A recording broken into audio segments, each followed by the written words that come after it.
इधर ईरान क्या कर रहा है, तो ईरान के द्वारा बताया जा रहा है, मतलब लोगों को अपडेट दिया जा रहा है ईरान की तरफ से कि साहब अगर अमेरिका ये सब करता रहा तो हम फ्यूचर के पर्सपेक्टिव से दुनिया के लिए एक संकट खड़ी कर देंगे। वो संकट क्या होगी? इनका कहना है कि हम अमेरिकी सैनिकों को बंधक बना लेंगे और हर सैनिक के ऊपर हम $1 बिलियन की रकम मांगेंगे। मतलब इनका धमकाना इस प्रकार से है कि आने वाले टाइम में अगर अमेरिका यहां से नहीं हटता है तो हम बंधक बना लेंगे और हम ईरान के तरफ से दौड़ के उनके जहाजों को जहां जहां हैं उन्हें तो पानी में डुबो देंगे और साथ में ही रेड सी पर हम कंट्रोल स्थापित कर लेंगे, ओमान पर कंट्रोल स्थापित कर लेंगे और अमेरिकी सैनिकों को जहाजों पे से उठाकर ले आएंगे और हर किसी से $1 बिलियन मांगेंगे। अमेरिका से कहेंगे जितने सैनिक छुड़ाने हैं उतना पैसा दो। कुल मिलाकर के अभी के लिए दोनों तरफ से धमकाने का काम चल रहा है। स्ट्रेट ऑफ हॉर्मुज से यातायात पूरी तरह प्रभावित है। रेड सी को लेकर के चिंताएं व्यक्त की जा रही हैं। तरीके हैं कि यहां से आता हुआ व्यापार अगर रुक गया तो बड़ा घाटा होगा, ऐसे समझिए। देखिए ये यमन है ना, इसने कुछ दिनों पहले जब इजराइल ने ईरान के ऊपर दागे थे मिसाइल पिछले साल, तब इन्होंने हुतियों ने इस वाले रास्ते को कंट्रोल करने का प्रयास किया था। वैश्विक बाजार पर उसका गहरा असर पड़ा था। गहरा असर इस तरह से समझिए कि यहां से लोगों ने रास्ते को विकल्प के रूप में, जैसे अभी यहां से निकल रहे हो, इससे बचते हुए अफ्रीका के दक्षिण में केप ऑफ गुड होप से होते हुए जहाजों ने निकलना शुरू किया था। इसका मतलब यह हुआ था कि अमेरिकी पाबंदियां जो हैं वो इस तरफ हैं, लेकिन लाल सागर पर भी अब संकट के बादल नजर आ रहे हैं। अगर लाल सागर प्रभावित होता है तो क्या होगा? तो होगा यह ना कि वैश्विक बाजार में माल वाहन जो है, मतलब इससे होगा, तेल की निकासी नहीं होती है। तेल की निकासी मतलब तेल आएगा जरूर, उधर से अगर कोई तेल का सामान इधर आ रहा है तो जरूर आएगा, ट्रेड भी आएगा, लेकिन ऐसा कुछ नहीं है इन देशों के पास कि यहां से माल खरीदा जाता हो जैसे यहां से खरीदा जाता है। इसका मतलब ये बंद होता है तो वैकल्पिक रूट उपलब्ध हैं।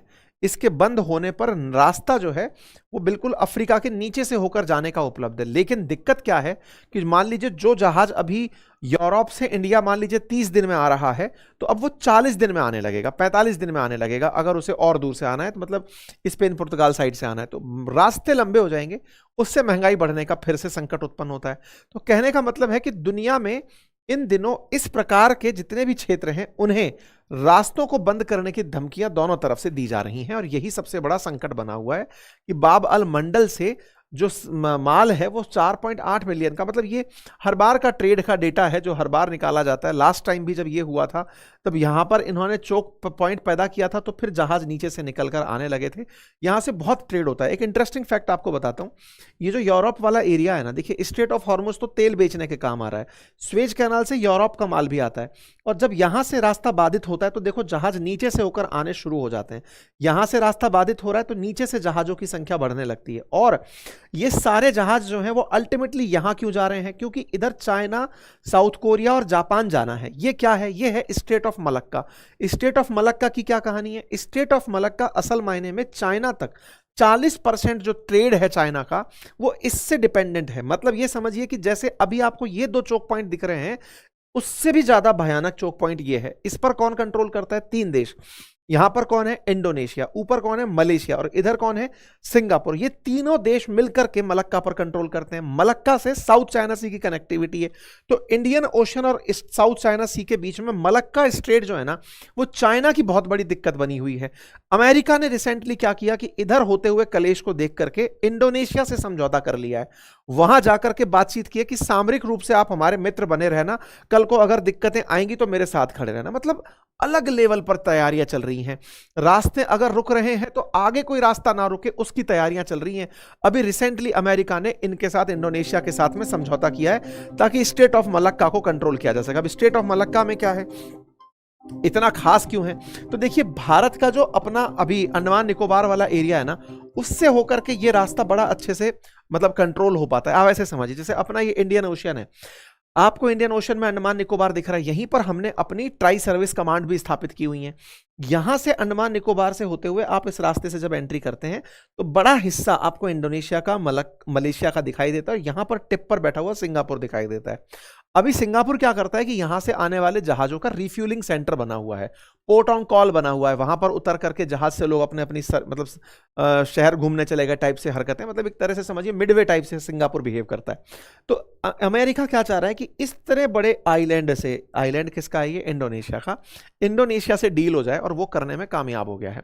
अभी इन्होंने राहत दी है, और राहत किस बात की दी है कि आपके ऊपर हम लोग अपनी तरफ से, ये सारी तस्वीरें हैं इनके साथ हुए एग्रीमेंट की, उसमें इनको राहत टैक्सेशन में दी है कि आपका टैक्स हम घटाकर 19% कर रहे हैं, लेकिन आप हमारे साथ स्ट्रेटेजिक पार्टनरशिप करोगे। मतलब स्टेट ऑफ मलक्का भविष्य में चाइना पर अगर कंट्रोल करना हुआ तो हम कर लेंगे। क्या चाइनी लोग इस बात को नहीं जानते? जानते हैं। चाइना के कई मतलब पूर्व राष्ट्रपतियों ने इसे बहुत ही स्ट्रेटेजिक लोकेशन मानते हुए ही विकल्प के रूप में, चाइना वालों ने बड़ा समझदारी से बहुत सारे काम किए। कई बार अपन देखते हैं ना, जैसे कि भारत की स्थिति को समझने का प्रयास करते हैं कि चाइना इस तरह की हरकत क्यों करता है, तो आपने देखा होगा, अब जैसे ना ये थाईलैंड का एक हिस्सा है जिसके ऊपर से इन्होंने करा स्टेट बनाने की बात की। चाइना वाले म्यांमार से होकर सीमैक बनाने की बात करते हैं, पाकिस्तान से होकर सीपैक बनाने की बात करते हैं, दुनिया भर में अपने बहुत सारे पोर्ट्स लेकर भारत के आगे स्ट्रिंग ऑफ पर्ल्स बनाने की बात करते हैं, क्योंकि वो स्टेट ऑफ मलक्का का सब्स्टिट्यूट नहीं जानते। चाइना के पूरे व्यापार का 40% इधर से होकर गुजरता है। तो ऐसे में इस 40% का जो डर है ना, वो चीनियों में बहुत ज्यादा है। अमेरिका उसको और डराने के लिए इंडोनेशिया से समझौता करने चला गया है। मतलब ये पूरी तरह जो वार चल रही है ना, वो जमीन के आधार पर पावर बनने की चल रही है। इनके एक पूर्व प्रीमियर हुए हैं, राष्ट्रपति हुए हैं चाइना के, उनका नाम हु जिनताओ था। वो तो मलक्का को मलक्का डायलेमा कहते थे, बोले भाई ये बड़ा संकट की स्थिति है। इसीलिए इन लोगों ने बहुत सारे पोर्ट्स दुनिया भर में लिए, भारत को कंट्रोल, भारत को चारों तरफ से घेरने के लिए कई सारे पोर्ट्स बनाए स्ट्रिंग ऑफ पर्ल्स थ्योरी के तहत। ये हमने कई बार पहले भी डिस्कस किया है। एनीवे, फिलहाल के लिए अगर हम बात करें कि भारत का क्या मामला है स्टेट ऑफ मलक्का से, निश्चित ही भारत का भी बहुत सारा व्यापार, लगभग 50-55% व्यापार, क्योंकि हमको भी जापान से, कोरिया से, चाइना से, इनसे व्यापार करना है, तो निश्चित ही उस रास्ते से प्रभावित होगा। अमेरिका उस जगह पर अपनी बढ़त बना रहा है। क्या भारत का कोई संपर्क है? बिल्कुल, भारत सिंगापुर के साथ मिलकर के स्टेट ऑफ मलक्का में वैसे भी ज्वाइंट पेट्रोलिंग करता है। फिलहाल के लिए ये चिंता नहीं है, ये भविष्य है। चिंता अभी यहां पर टिकी हुई है। आते हैं वापस साहब, तो ये चिंता है, इन चिंता का इलाज होता रहेगा। फिलहाल के लिए जो बड़ी चिंता है उसमें है आज की स्थिति कि क्या स्ट्रेट ऑफ हॉर्मुज खोलेगा, क्योंकि हमारा तेल का संकट वहीं है।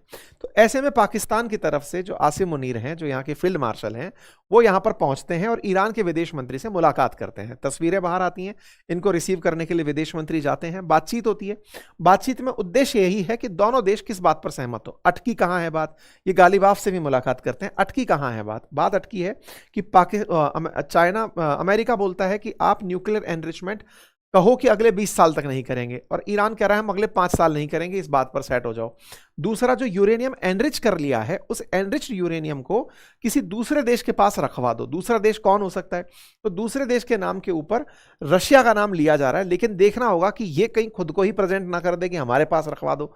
तमाम तरह की बातचीत फिलहाल के लिए यहां चलती हुई दिखाई दे रही है। इनका उद्देश्य क्या है? उद्देश्य है ईरान और अमेरिका के बीच में एक बार बातचीत करवा देना। क्या ये बात कहीं से कंफर्म हुई? बिल्कुल हुई। कल अमेरिका की तरफ से जो प्रवक्ता हैं कैरोलिना लेविट, उन्होंने इस बात को स्वीकारा और कहा कि पाकिस्तान इस काम को करवाने लग रहा है। हम लोग प्रेशर, मतलब बात कर रहे हैं और वो लोग बढ़िया काम कर रहे हैं। पाकिस्तान जो काम कर रहा है उसको एप्रिसिएशन मिल रहा है। एप्रिसिएशन के नाम पर सऊदी ने उनको $2.5 बिलियन दे भी दिए हैं, ऐसी खबर है। शहबाज शरीफ मिलने के लिए गए हुए हैं। क्या इस बार जब डील होने बैठेगी, इस्लामाबाद वार्ता होने बैठेगी, तो इजराइल मान जाएगा? किस बात के लिए? लेबनान पर हमला करना रोक देगा। तो इस काम को करने के लिए भी अमेरिका ने अपना एम्बेसडर जो लेबनान में तैनात है उसको ट्रंप से मिलवाकर कहा है कि लेबनान से कहो कि इजराइल से बातचीत कर ले। सुना जा रहा है कि 34 साल बाद ऐसा हो रहा है कि इजराइल और लेबनान के लोग बैठ करके शांति वार्ता कर रहे हैं। इजराइल ने 7 दिन की शांति देने की बात भी की है कि लेबनान में अभी नहीं मारेंगे। लेबनान में असली दिक्कत हिजबुल्ला है और इजराइल को हिजबुल्ला से दिक्कत है।